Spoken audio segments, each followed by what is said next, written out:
questions. We'll let you talk about certain things we can't answer because they're ongoing and very important. But this is one of the most talented teams ever to serve the United States and in the United States government. This is a talented group of people. Let's see, I'll go one after another. Yeah, there's a couple of steps, but that's okay. No, it's an amazing group, and America is safer and stronger and far more successful than it was 2 years ago, and I think, frankly, that it ever was. I don't think it's ever been anything like this. And we're building more factories, plants in this country than we've ever built before. And we're going to be, we'll be leaving this position. We're going to leave this country in very, very good shape. Today, inflation, most dangerous and insecure power in history. We have a rampant crime, men and women, transgender mutilization of your children, and all the world. Other than that, they did quite a good job. In less than 18 months, we've turned around 4 years of disaster, and we now have the strongest border in American history. We went from the worst border I've seen in any country in history. 5 million people came through in 4 years, and these are people that, in many cases, you don't want. They were murderers, they were drug dealers, they were people that you do not want. Now we have the strongest border in American history, and for the last 15 months, the report just came out again, we've had no people coming in through our southern border, zero. And it's almost hard to say because you'd say, is that even possible? They had 25 million people came in. We have no people coming in illegally through our southern border. And that's in history, so think of that, zero, a big beautiful zero. The murder rate saw its single largest drop ever recorded to the lowest in 125 years. That goes back to, think of it, it goes back to 1900. Lowest murder rate in the history of our country. So that's something. Today, I just want to mention that we heard in Minnesota there was a cyber attack, and they blame it on Iran. I don't think so. I blame it on Minnesota because they're grossly incompetent. There was a cyber attack of 30 water plants, and I would blame it on Minnesota and the governor, the corrupt governor of Minnesota. They like to say, oh, it was Iran. Iran should be so lucky. Iran's got bigger problems than worrying about Minnesota. This month it was announced that inflation is dropping at the fastest rate in more than 6 years. Walmart, Sam's Club, Giant Eagle, and others are slashing prices by hundreds of grocery stores, and all of the stores, I mean, throughout the country, they're slashing prices. Something for a long time since my last administration. The stock market has set 73 all-time record highs since the election. That means all-time record highs, 73 days out of a very short period of time. And the typical 401k is up by more than $30,000. And when you think of that, if you add another $1,000 to it, it will be, we set the record in the last administration, a record still standing. This administration is going to blow my last administration away. When the factories that we're building at record, and we're not building them, all over the world they're building. They're coming from all over the world. They're coming from Germany with the cars. They're coming from Germany, they're coming from Japan, South Korea, Canada, from all over the world. They're building auto plants here because otherwise they have to pay tariffs. The tariffs have made our country rich and successful. And all of this, I mean, I'd like to say it was the election. On November 5th, it was the election, and that's fine. But without the election, you wouldn't have what I've done economically. So we have the most successful environment that we've ever had. There's never been anything like it from the standpoint of investment into our country. It's 5 to 6 times higher than anybody has ever seen, than any other country, not just us, has ever had. On July 4th, we launched Trump accounts, a key provision of our great, big, beautiful bill. And these tax-free investment savings accounts have already been activated by over 7 million children. These are investments made in our future, which is our children. Our children are the most important aspect of our future, with more being added each day. So it's a tremendous hit, over 7 million, and really just got going, I would say, Scott, about 2 weeks ago when it was, we got the final approvals. And we have over 7 million. Actually, there's never been anything quite like that. But millions of accounts are pre-funded with $1,000 from the U.S. Treasury or generous gifts from private donors like Michael and Susan Dell and others who have given billions of dollars, billions. People are putting up hundreds of millions and billions of dollars into it and buying really a great future for children. When they turn 18 or when they turn 21, instead of having no hope, no future, they will end up with hundreds of thousands of dollars and maybe even more than that. So it's going to be something to see. With modest additional contributions, they'll grow by numbers that it could be over $200,000. We're looking at the timeline. I wish we had an economy like we have now with the stock markets going up, but they will benefit by our country being successful. And we're going to give every child a head start on the American dream. So go to trumpaccounts.gov. They're really something. The whole world's talking about it, and it's far ahead of schedule. Nobody thought it would be as successful as it's been. It should be. It should be. And we start them off with $1,000, and this was part of the great big beautiful bill. With my most favored nation policy, you could say this is even a bigger thing if that's possible. On drug prices, we're achieving record discounts on prescription drugs. The prescription drugs were going through the roof for many years, and now we're getting record discounts with price differences of 300, 400, 500, 600%. Nobody's ever heard of a thing like that. And what this is all about is that we had the highest prices anywhere in the world by far. Most expensive drugs, prescription drugs, and others. The highest in the world. The whole world was laughing at us. We paid for the rest of the world. We subsidized the whole world. And I said, we're not going to do that. And I started it in the first administration. I took it up. Obviously, Biden wasn't able to do anything about it because you had to get the consent of the drug companies, and you had to get the consent. More difficult would be the consent of other nations. The other nations had to agree, but they were paying a fraction, sometimes 10%, 20%, 40%, 70% less. So I had to call them and I had to get them on, and I said, if you don't do it, we're going to have to charge you tariffs. And they all said no at first, very politely said, sir, we can't do that. We're not going to double our prices. They had to double their prices, and in some cases triple their price, and we would come down. So a pill that sold for $10 in Germany would sell for $130 in New York. Same pill from the same company, the same factory, the same plant, same laboratory, from $10, and we pay $130. I say, no. Now the world is a bigger place, so it's not as bad as it sounds for them. So they went up to 20, and we came down to 20. So we now have the lowest drug prices anywhere in the world, or tied with the lowest, but we're basically its favored nation. So we have the lowest drug prices anywhere in the world from the highest drug prices anywhere in the world. Now what that does for your health care, I mean, I see these fake polls where the Democrats have wonderful numbers on this stuff, and they are horrible what they've done. Obamacare is a total disaster. It's a costly wreck. It's unaffordable. We call it the Unaffordable Care Act. It's a disgrace.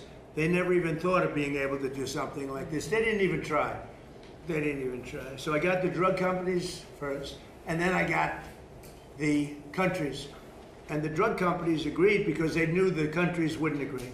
And when I called Germany, France, when I called the UK, when I called all of these countries, I said, you got to do it. It's unfair. We're paying 10 times more than you're paying for the same drug. You can't do this. And they said, well, we're not going to do that because we're going to have to double our price in order to make you happy. I said, no, maybe you're going to have to triple your price.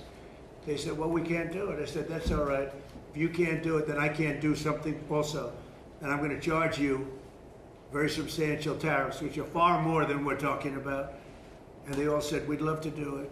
We would love to do it. It would be our great honor to do it. So nobody else would do this. This would have never happened. So your drug prices have gone down by numbers not even thinkable. My first term, I had the privilege of having lower drug prices from the beginning of the year till the end for the first time in 28 years, you remember. And I called a news conference to announce it. So the year it ended, and I was turned out 1/8 of a percent, 1/8 of a percent, little tiny this much. It went down that much during 1 year First time in 28 years it went down. It was always like this, just up, more expensive. And I called the news conference. I was so proud of myself. And I said, ladies and gentlemen, the first time in 28 years drug prices have gone down from January till the end of December. And I want to just congratulate everybody for being a part of this wonderful experiment. And 1/8 of a point. Now we're talking about 400, 500, 600% coming down. We pay the lowest drug prices anywhere in the world from the highest. So, you know, and I'll say it again and again because the press doesn't want to report it. The fake news doesn't want to report it. They don't want to talk about it. What that does for healthcare, Bobby, is unbelievable because medicine's a big part of healthcare. So I wish that people would understand that, and I hope they're going to vote for us in the midterms because you'll see some stuff that will be horrible because they can blow it very fast if they don't know what they're doing. So your drug prices are great. You know, I saw Spain yesterday, and I watched the catastrophe that took place. It looks like an invasion of a country by hundreds of thousands of people. And that same thing's going to happen to us if the Republicans don't get elected, except worse. Much bigger, much easier to get into, despite the fact that we have built thousands of miles of wall, which I said we were going to do, but we didn't have that, forget it. But we have the safest border in the world. If we're not in office, our country will be invaded at levels that made Spain look small time. And when I watched it, I said, boy, I said, I'm going to say it because I knew you were going to be at Camp David. And I say, that's going to be a talking point for the midterms. Because when you look at what happened to Spain, they don't know what to do. And it's happening again today. They're coming in by the tens of thousands. They're just invading the country. And what that is weak law, bad management, but very liberal law. They passed a couple of laws, and people read. You know, people are smart. They read from other countries, and they swam that 3-mile swim or however they got in, but nobody's seen anything like it. That will look good compared to what's going to happen to the United States. The biggest thing, the worst thing that Biden did is allowing 25 million people into our country, because many of those people are criminals. They're murderers. A lot of them, 11,888. A lot of them are gone now. We got them out. But they allowed people to come into this country that you can't allow to come into a country. We're also making an unprecedented investment in the United States Armed Forces, where we're doing great. And we rebuilt the armed forces. We rebuilt our military in my first term. But we are doing great with our military. They spent a lot of money in our military. They gave away $300 billion worth of ammo and everything else in Biden's term. But we're building it up fast, and we just have a great military. That's all there is to it. But we rebuilt it in my first term, and we're using it in my second term with Venezuela and other places, and Iran now. Iran is doing very poorly. Just in case you read incorrect stories, they're doing very, very poorly. They're having a hard time.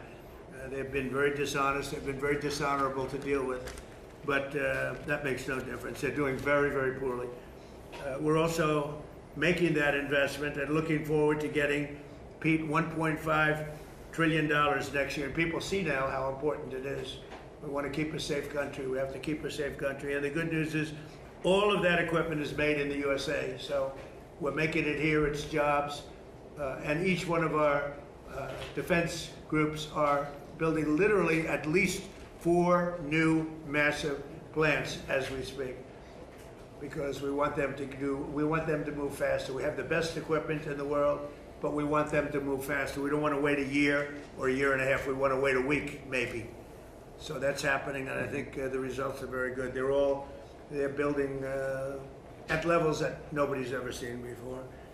And we've had tremendous success, and our military was just proud of it. Again, Venezuela was a one-day war, and we have a great relationship with Venezuela. We're partners with Venezuela now, taking out tens of millions of barrels of oil, and going to Houston, going to Alaska, going to Louisiana, going to different places for refineries, and it's been very much amazing. The administration has done more in 18 months than most administrations have done in 8 years if you had a 2-termer. We've done more in 18 months than anyone's ever seen before. Nobody's ever seen. This is the golden age of America. And we have a war that's going on. I guess you call it a war. Maybe I call it a military operation, because they have no Navy. It's been obliterated. Their Air Force has been obliterated. They have no planes. Their missiles have been largely, they have some left. They have some, but they have far fewer than they had 4 or 5 months ago. Their manufacturing capacity is almost gone. The drone capacity is almost gone. There are very few, but they have some. If they have one, that's too many as far as I'm concerned. But we've done an amazing job with Venezuela. We've done an amazing job here. We're in there for 5 months. You know, I know people like to say, because we did a much bigger job, much more important job than we originally anticipated. So we're in there for 5 months, and if you look at Vietnam, they were in there for 20 years. You look at Afghanistan, they were in there for many years. You look at any one of the wars, Korea, any one of them, they're in there for many years. We're in for 5 months, and we have obliterated their military capacity. Again, they've got some left, but soon they won't have some left. So I just want to thank everybody around this table. You've been very special. I want to thank a lot of the media people, because many of you have been very, very fair and that's one of the reasons you're here, frankly. But you've been very fair. You've covered me this time, I mean, much more fairly, I think, than the first term. The first term was a great success. We had the greatest economy in history in the first term, and this term is going to blow it away. I think this term is going to actually blow it away. So it's an honor to have you, and I'd like to ask our great Vice President, J.D. Vance, to say a few words, followed by Marco and Pete and Scott and Bobby Kennedy. Okay? Thank you very much, everybody. Please, J.D. Well, great. Thanks, Mr. President. First of all, thanks for having us at this historical and beautiful place. And it's an honor to be on the team, an honor to be able to work on fraud, which is what I'm going to talk about today, though I know we have a lot of things going on. This has been an amazing team, from Kelly Loeffler at SBA, to Doug at the VA, to Todd and Bobby Kennedy. This really has required a whole of administration approach to try to tackle fraud. There are a few things that I want to talk about and celebrate.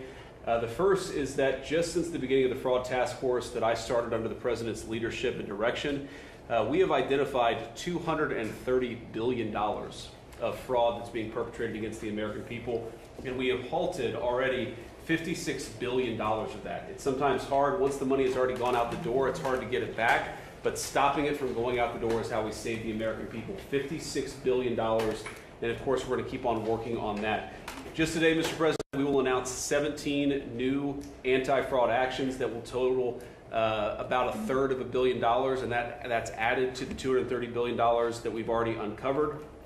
And I want to just talk for the benefit of the American people about why do we care so much about this? Because what I always try to remind people is that fraud has two victims. So, to give one concrete example, there is a program that is administered by Medicaid, and that program ensures that low-income moms and low-income babies have access to neonatal care. Now, I think most Americans probably share my view that this is one of the great things about the United States of America, that if we see a baby and we see a young mother that requires help, we help our fellow Americans. That's a good thing. It's something that we should be proud of. And yet, there is a program that has defrauded the moms and the babies who benefit from these. You've gotten people who've gotten rich by setting up false companies that are providing false services. So who loses in that equation? Number one, of course, is the American taxpayer that is $230 billion poorer because of the fraud that this country has let go on. But I actually think most importantly is that we've seen that program run out of money. So we've seen moms and babies unable to access the health care that they need because the fraudsters have gotten rich. That is a disgrace. And until the president ordered us to stop it, no one was doing anything about it. So we've made a lot of progress, Mr. President, in just under a year, but we're going to keep on working at it because we believe the American people deserve to have their money spent as you and the Congress have directed it. There's big numbers you're finding, tremendous numbers. They look like Elliot Ness. Does anybody know who Elliot Ness is? They look like that group of people you have lined up behind you. They're doing a great job. Yes, sir. Billions, think of not millions, billions of dollars is being covered, billions. And you haven't seen anything yet. We have things happening that people aren't going to believe. The level of corruption and fraud that took place under the Biden administration was unprecedented. And Minnesota, California, Maine, believe it or not. You know, you think of Maine as this wonderful place. Yep. It's the level of corruption is incredible all over the place. So, great job. Thank you very much. Thanks, sir. Okay, please. Oh, my turn. Well, first of all, thank you for bringing us out here.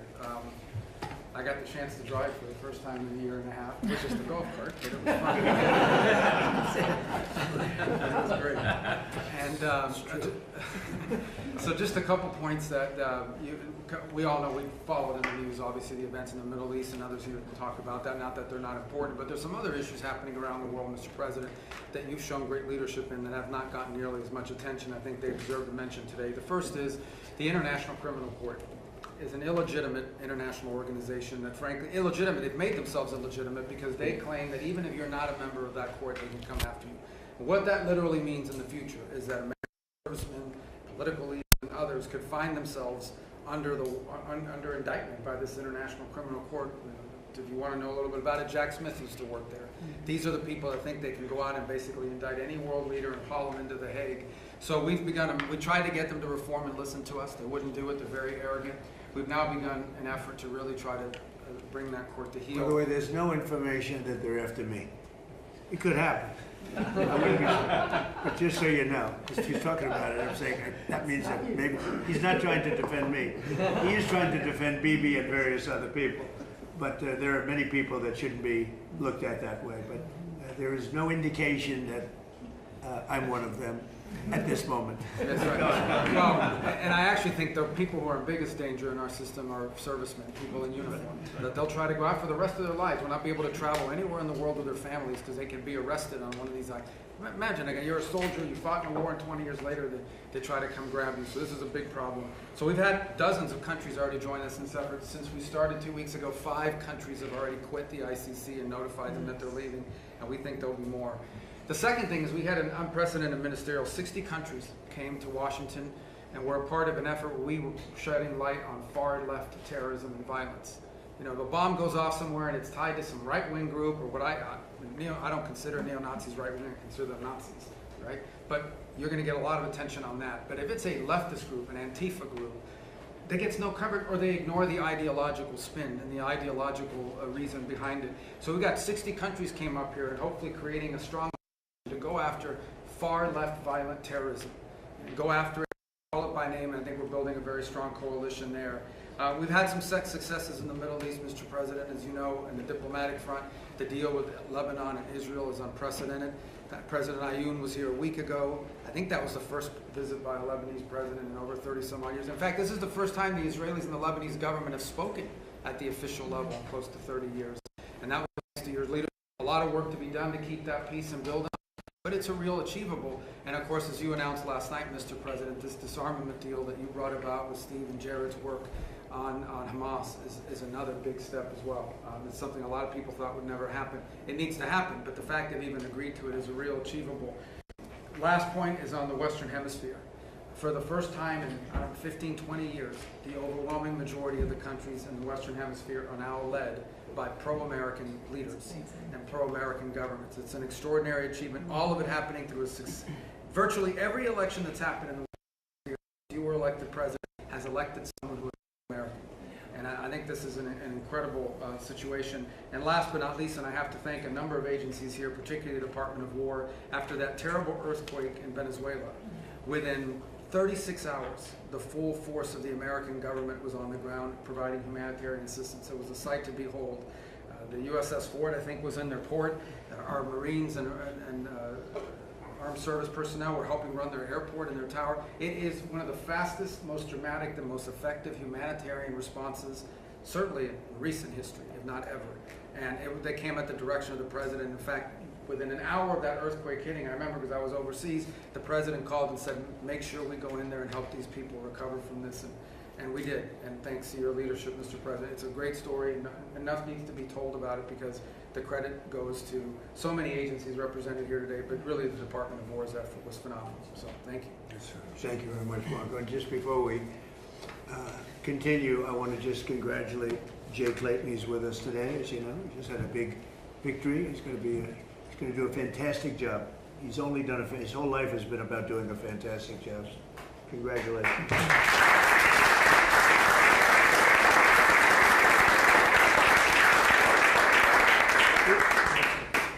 Well, thank you, Mr. President, for the invitation, the opportunity to be here. It's an honor for the War Department to help run this facility also, from the food to the fence line. It's an honor to have you, and it's great Americans here and all around the country and all around the world who are the core of what keep us safe. But in order to do that, you have to have a leader that's willing to put them in a position to do it. And that's my takeaway, Mr. President, is sort of 3 points. 1, it takes courage. 2, it takes restoring a spirit, which you have done. And 3rd, it takes investment, and not just an investment, but a generational investment. And I think people miss that. The courage it takes to seal the border, to say we're going to do it, and we're going to do it every single day, and we're going to do it on behalf of the American people. The courage to bomb the Houthis and say we will maintain freedom of navigation. You wonder why they're not involved in this conflict, the Houthis, even though they're a proxy of Iran, because they've felt the weight of American power for 45 days, and you had the courage to do that. The courage to do Midnight Hammer, include the 12-day war by obliterating their nuclear sites, something other presidents had the option on their table to do, but they never pulled the trigger because of the complications, because of the challenges, because of the risk. Courage. The courage to take on the cartels and drugs, drug boats, and now forming the ACCC, the America's Counter Cartel Coalition, with all those friendly governments that Marco talked about who want to be shoulder to shoulder, not just with America, but with a bold, strong America with clear leadership. The courage to go get Maduro in the most heavily guarded house, inside the most heavily guarded fort, inside the most heavily guarded town in their capital city in the middle of the night, and change the entire dynamic of that country and that region. And the world saw what the American military was capable to do, but that doesn't happen unless a commander-in-chief says you're authorized to do it and will take the handcuffs off when you do it to ensure that Americans come home. The courage to undertake epic fury and this Iranian regime and ensure they never have a nuclear weapon, which remains your commitment. And frankly, the courage to negotiate with people that have shown no willingness to do so honestly, with incredible negotiators who are the best in the world, and give them every opportunity to do it, give those things up peacefully. All of that takes guts. But that comes on the backs of the change in the spirit of our department. You talk about spirit all the time, and you're right to do so. When you rip out DEI, when you rip out social engineering and social justice, and you put in merit, and then you untie the hands of commanders to be commanders, to enforce discipline and accountability, to get back to basics, then you get historic re-enlistment inside our ranks. Our best people, Mr. President, are staying because they want to be in that kind of department. And then historic recruitment record amongst young Americans. Every month, our department breaks records. And when did that trend line start? On Election Day, 2024, when the American people said, I want to serve under this president. And that new name, the Department of War, has become the ethos, the warrior ethos of our department. Again, spirit. And I will note, the flyovers will indeed continue until morale improves. But that's also spirit. Parades, 250, flyovers, the American people seeing and feeling their military in ways they have not in the past. That's spirit. And then finally, Mr. President, a generational investment. You rebuilt the military in your first term and you've spent in your first year $1 trillion, and now we are committed in working with Congress to get $1.5 trillion. But this is not the same way we funded our department in the past. This is a businessman in charge. This is a deputy secretary of our department who's a turnaround guy, just like the president is, saying we will not fund money, we will not fund the department the way we have in the past. In fact, so far, $75 billion in private investment from defense companies who are now investing in new plants, new equipment, new assembly lines to build the munitions of the future faster than ever possible. That's saving taxpayer dollars because the companies themselves are investing. That would never, the arsenal of freedom would never happen without you. So just like, we use a lot of the things Ronald Reagan's buildup was a part of, in this administration and in future administrations, they will look back at Donald Trump and the buildup that he has done, and that will be, the deterrence of the future will be established because of your investment. So thank you, Mr. President, for your leadership. Thank you. Scott, please. Mr. President, I'm honored to be here in this historic place as we celebrate our nation's 250th anniversary. And I think if we look back, whether our founders was President Washington, Thomas Jefferson, Alexander Hamilton could not have imagined the economy that we would have created. It is the envy of the world. And as you said, we have record investment coming in. We've never seen anything like it. And we're pulling away from the rest of the world because of your leadership, the policies that you did from day one in terms of digital assets, in terms of technology, and bringing back American manufacturing. You know, you've done it again. You had the incredible economy during your first term, and we are seeing that carry over here. And it is in stark contrast to the Biden economy, which was government jobs, government spending, and high inflation, the worst inflation in 50 years. And that with the working families tax cut, which I will add, every Democrat voted against. Every Democrat voted against. It is the perfect barbell for this economy. On one side, you have full expensing for factories, for equipment, for farm structures. On the other side, your 4 signature policies, promises made, promises kept, no tax on tips, no tax on overtime, no tax on Social Security, deductibility of auto loans if you buy an American-made car. And the Americans are starting to feel that. Core inflation is low, consumer confidence is strong. We have the highest consumer confidence, came up today, in 5 months, and Main Street is back. Small banks are lending, thanks to your policies, small banks, community banks are lending again, and the Americans are starting to feel it. As you said, these Trump accounts are the most successful program launch in government history. We've had 7 million families sign up for them. We're going to get to open enrollment, and we will have 70 million families who have signed up for this. 38% of American families, households, have no exposure to our great equity market. And thanks to you, we're going to have an ownership society.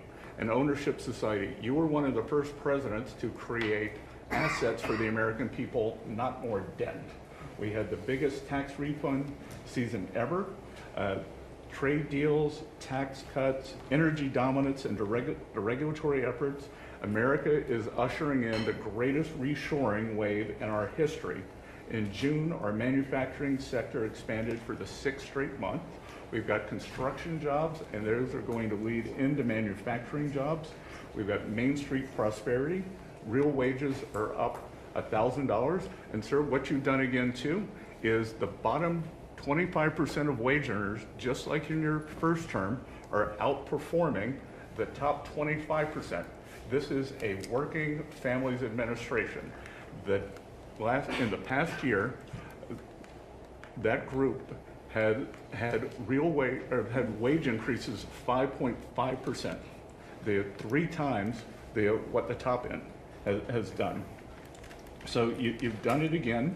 And these are private sector jobs we are creating. As you often say in these meetings, we could have created 1 million, 2 million government jobs, but we didn't.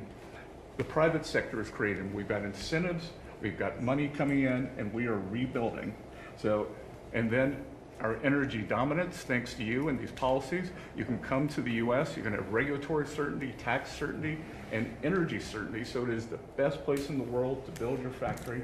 And finally, I want to add, it has been a pleasure to be a part, or a privilege to be a part of, as we've gone from epic fury to economic fury, to constrict, on your orders, constrict the Iranian regimes, the financial tentacles all around the world. We started it, on your orders, we started in March 2025.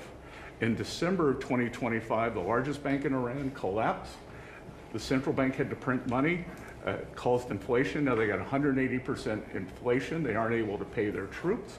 And on your orders, we are searching for their assets all around the world, and that money will go to the Iranian people, Americans who have been harmed by the Iranians, whether the USS Cole or the barracks in Lebanon, or it will go back to when the Iranians attacked the ships coming out. So it's been a privilege to be part of that, and I look forward to the rest of it. Thank you very much. I'd like to just add that today there are more people working in the United States than at any time in the history of our country. We have more people working today than, we think of that number. I mean, more people working today by far than at any time in the history of our country. So it's been something very special. Please.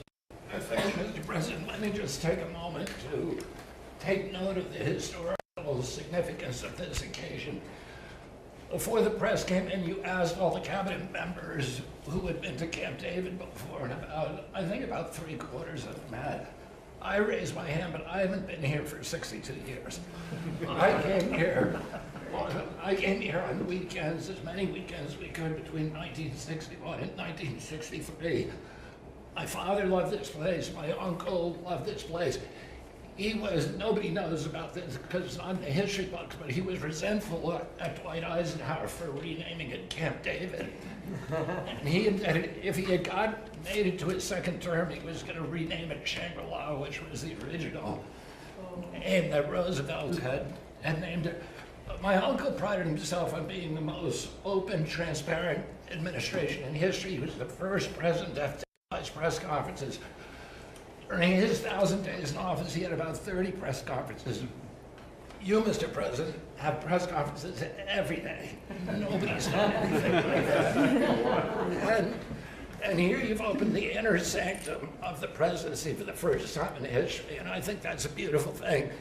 Because you also face, although you gave these guys a lot of compliments, the most hostile press corps that any president in the United States history uniformly. So, anyway, I'm going to talk just briefly about a subject you alluded to, which is the MFN, and just so everybody has the background, you were eager to every president promised to fix that disparity between what we pay and what the other developed countries pay. When you came into office, the list price for Ozempic was $1,350 for Americans. You could get it at any pharmacy in London, Hamburg, Frankfurt for $88. And this, every president, President Bush, President Biden, President Clinton, President Obama, have all promised to fix this. None of them did anything. You fixed it. But today,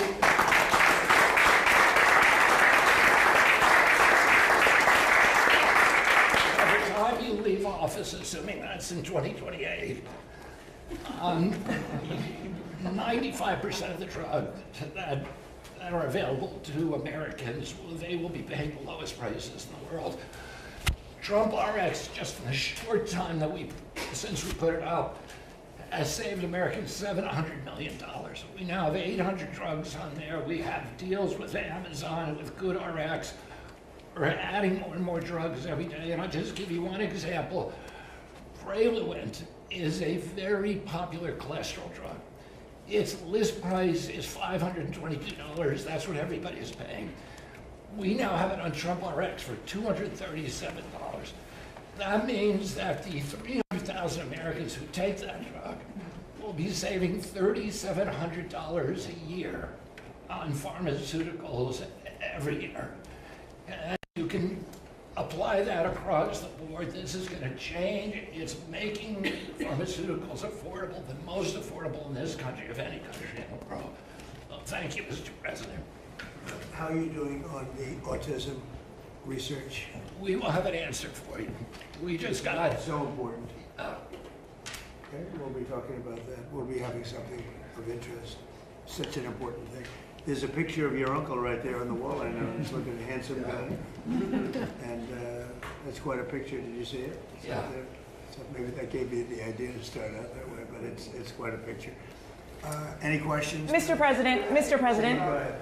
We've seen these strikes between Iran and the United States in the past 10 days. How do you about reviving the ceasefire and getting diplomacy back on track? Well, I think we just want to win. You know, we just want to win. We're doing very well. We're trying to be nice as you can be in, a situation like that. But, they're being decimated. They have no Navy, they have no Air Force, they have no anti-aircraft. Doesn't mean they don't have any capability. They have some, but very little. We just want to win. We don't want to have them. It's very simple. They cannot have a nuclear weapon. Iran will not have a nuclear weapon, and they can't have a nuclear weapon. If they did, the Middle East would have been wiped out by now. If I didn't stop the JCPOA, the Obama deal, if I didn't that, they would have had a nuclear weapon. I believe Israel would no longer be with us and big parts of the Middle East and perhaps other countries. These people are crazy. So they cannot have a nuclear weapon, and they won't. Mr. President, Over the next 4 weeks, 8 Well, weeks. we'll be hitting them. We'll be hitting them very hard. And, at some point, they're going to say, we just can't take it anymore. Mr. President, on the disarmament deal that you announced, do you have assurances from Israel that they are on board with this deal? And what comes first? Does Israel pull back and then Hamas disarms, or does Hamas need to disarm and then Israel leaves So Gaza? we do have an understanding with Israel. Israel is very happy about it. Israel helped us. And they've been very good. They've been very good about it. Most people said that would be a deal that would be undoable. Now, will it go through its ups and downs? It's a very complex situation over there. The people are very complex and difficult. Many cases wonderful, many cases not so wonderful. But that will be it's a great breakthrough. Nobody's ever thought that would be possible, to disarm Hamas. That shows you how much success we're having with Iran. Because if you go 4 months ago, 5 months ago, a deal like that would have been impossible. So it's a big step for the Middle East, and people are really impressed by it, and they're surprised by it. And what comes first, Mr. President? What comes Did first? Mr. Infantino speak to you about their proposal to sell a stake in the World Cup, and is that something you support? Having just About who?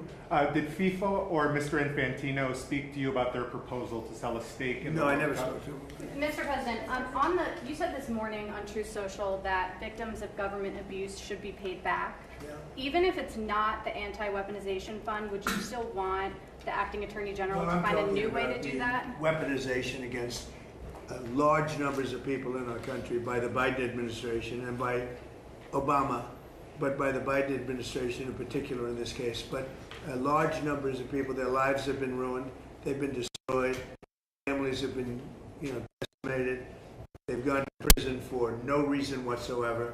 There's never been a group of people, most likely, I can think of a couple that were treated pretty badly, groups, but there's essentially never been a group of people treated so badly as these people. And this fund was not for me. This fund was for those people that have been weaponized, that have been abused. Now, I was abused. They attacked my house, Mar-a-Lago, where I live. And I was, big damages should have been given to me. I don't want anything. I'm not talking about myself. I think that there's a group of people in this country, history will show, that were treated like nobody else has ever been treated. So badly, so horribly. Their families have been ruined. Many, many suicides. They've committed suicide. People that were very successful that wanted to go to a rally or an event and ended up spending the rest of their lives in horror. No? So, you can say what you want about the fund, and they've agreed to not have a fund, but there are a lot of people that are very upset about it. A lot of Republican people, a lot of Democrat people are very upset about it. A lot of people were covered. I wasn't covered by that fund. I don't want to be covered by that fund. I probably was abused more than anybody in the history of our country, but I wasn't looking for that. But there were a lot of people, and I'll tell you something, Todd Blanche is a very, very good man, and he shouldn't be in the middle of this. He should get approved, because you will never get anybody like him. You're never going to get anybody. And to make him a pawn in this whole thing, this is being done by a senator, and I don't really blame him, to be honest with you. I endorsed his opponent, and as soon as I endorsed his opponent went through the roof, and he won the primary election in Texas for Senate.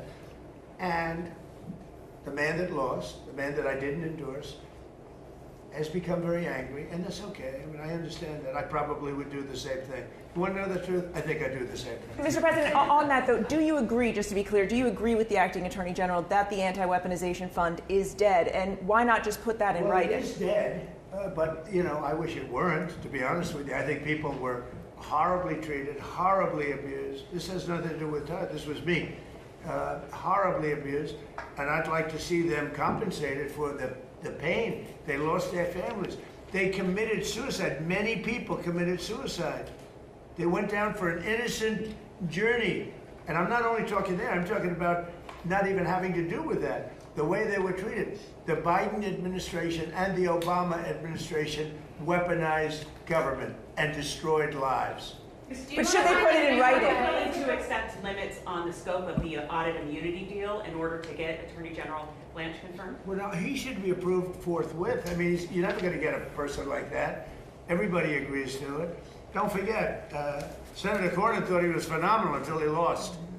You know, when he lost, is that a correct statement? You come from Texas. Yes, I mean, he thought this was the most incredible person. Then when he lost because of me. I endorsed somebody else. And as soon as I endorsed the other person became a rocket ship upward. And he lost. And, you know, I think I'd be the same. But would you accept I mean, I shouldn't say that, but I'd be upset also. And so I fully understand it. He shouldn't be that way. I shouldn't be that way. But he is that way. He's become a very angry person. And I understand. You have a couple of others that caused their defeat too. And, you know, you'll probably hear from them too. Yeah. Mr. President, back on Iran, there's a report that you got a proposal from the military to go big and hit them hard over 10 or 14 days. Well, we're going big. Are you going to consider? We've already gone big. Look, I mean, what's big? They had 159 ships. That was their entire Navy, 159. Their entire Navy is laying at the bottom of the sea. I'd say that's going big. They had 200 airplanes, they're all gone, every one of them. They don't have one airplane. They had anti-aircraft weaponry, very good, but it didn't work. And it's all gone. Their radar is all gone. Their leaders are all gone. Everything's all gone. But they'll fight onward. Mr. President, on Ukraine, you said the other day that you're not sure about whether to grant Ukraine the Patriot missile license that have been discussed. Do you want to see more from Zelensky before you take that action? Well, it's a big step. Look, we have the greatest weapons in the world. We have the greatest drones in the world. People don't know that. We have the greatest weaponry in the world. We have, in the case of President Zelensky, he'd like to have some Patriots. He'd like to have some Tomahawks, which are, you know, lethal, one offensive, one defensive. But give somebody the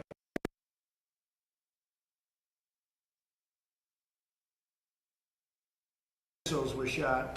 They were going 8,600 miles an hour. Think 8,600. Now a car, if you go 60, it gets to be a little fast. If you go 100, 8,600 miles an hour, and they were big missiles.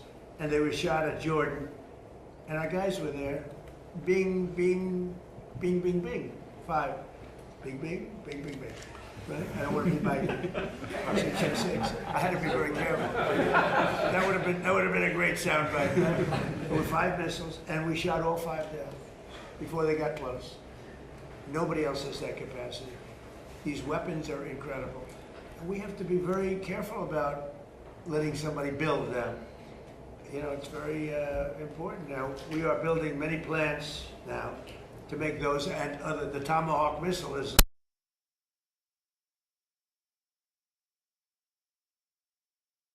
nobody's ever seen anything like it. You have to be very judicious, but you have to be very careful. Now, we have not agreed to that. We're talking about it, but it's a hard thing to give away that kind of technology, and I don't think this would ever happen. You give that technology, they can someday turn on you. You know, that is possible. You look at war, it's happened a couple of times over the years, right? So we have to be very careful. I mean, we guard that. We have the greatest military in the world, but we have the greatest weapons in the world. Now we have to make them a little bit faster because we've given a lot away. You know, President Biden, unfortunately, gave a lot away to Ukraine, and he gave, so did I. I mean, I gave them the javelins, the tank busters. Without the javelins, that war would have been a one-day war. It would have been over. They wiped out the tanks going up to Kiev when they got stuck in the mud. They were going very nice. It would have been over, but gave them the javelins. The javelins are unbelievably the greatest weapons in the world. We have to be very careful about giving out the secrets to those weapons, and they're not. You can't copy them. It's a little like NVIDIA. They have a chip. They say you cannot copy it. The complexity is so great you cannot. You know, most things you copy. China's known for it. Other countries, we do something, and I guess we copy also. Most things you can copy pretty easily. There's a chip that they made, their ultimate chip, and they always have the ultimate chip. And I say, well, why doesn't somebody copy it? Because they can't. The complexity. They can't copy our weapons. We have the greatest weapons in the world, many of them. Those are just 2 or 3 that I mentioned, but you cannot copy them, so we have to be very careful. Mr. President, Omar. As Hamas disarms as part of this plan, who do you see as taking possession of those weapons that they have? Does that go to the new government? It's going to be the Board of Peace, mostly. It's going to be run by the Board. This Board of Peace has been it's led by some amazing people. Board of Peace. On Iran, Mr. President, you said they do have some capabilities left. Should Americans be prepared for these back and forth attacks to continue until Iran simply isn't able of striking back? They'll get weaker. They'll get a little stronger maybe now, but they'll get weaker, and then they peter out. Yeah, sure, I think so. I mean, it would be foolish to say no. You know, you always have to keep your guard up. What is the status of talks? Who from the administration is talking to the Iranians? But they break their word so often. Steve is talking, Jared, we have very good people. JD's involved, very strongly involved. We have great people talking. Marco's involved. Because they say talks aren't happening. Very good people. We have the best people. But they'll make a deal. As an example, we'll talk about nuclear. And we'll be in there talking about nuclear for 7 hours. I say, why do you need 7? You can take 10 minutes. You have 5 minutes. You should solve it. But 7 hours. And then they'll go out, and I'll say, they discuss nuclear. And they'll go out and they'll say, we never discussed nuclear. And I'll say, why do they say that? All they do is make me angry. You know, you just make me angry. Any other questions? Do you believe that you can reach a deal with Iran, given that you talked about how disloyal they are? I'm losing faith in them because they do lie and they do misrepresent. Well, the other day, the 5 missiles were shot. We knocked them down, but we were in the midst of a negotiation. I mean, I'm waiting for Steve to call me. How's the negotiation going? And instead, I got a call from Pete that they just shot 5 missiles at one of our bases in Jordan. And we have bases in Jordan. Fortunately, our people operated the equipment. It's also very complex to operate. You know, you talk about the equipment. It's you have to be, oftentimes you see, where did you go to school? MIT, Caltech. I mean, you know, they go to schools that are not as normal for the military, to be honest with you. We have unbelievably brilliant people operating that equipment. And when you don't, you know, the equipment, the shots miss, the safety misses, or the accuracy misses. We have unbelievable people. Think of it, we had 111 at one point, a couple of months ago. 111 over a short period of time, missiles were shot at the Abraham Lincoln aircraft carrier. Great, beautiful ship. One of the most beautiful ships to me, design-wise. 111 missiles going out. Out of the 111 missiles, 111 missiles were shot down quite a bit earlier than they got, I mean, long before they got there. They were shot down, it was almost, in a couple of cases, they were shot down almost as they were taking off. It's incredible technology. So you have a ship that costs billions of dollars, and you have missiles heading to it. 111 missiles were shot down, routinely shot down. And I spoke to the people. I like to reward people. I call them up. I'm the president. And they were cool as a cucumber. Mr. President, the last 2 weeks of strikes by CENTCOM has said that those were meant to degrade Iran's ability to disrupt the Strait of Hormuz. And how many more strikes will it take to significantly? Well, you never know. Look, I mean, most people would have given up by now. You know, they've got no Navy, they got no Air Force. Most people would have given up, they haven't. So I give them credit for that. I mean, they're known as being tough. They're tough.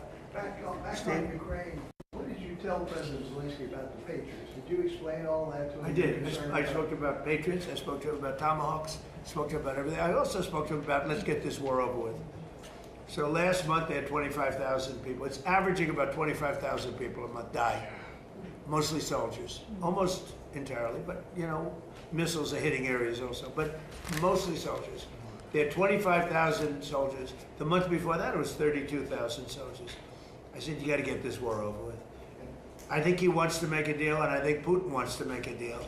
But there's a lot of dislike, as you probably noticed.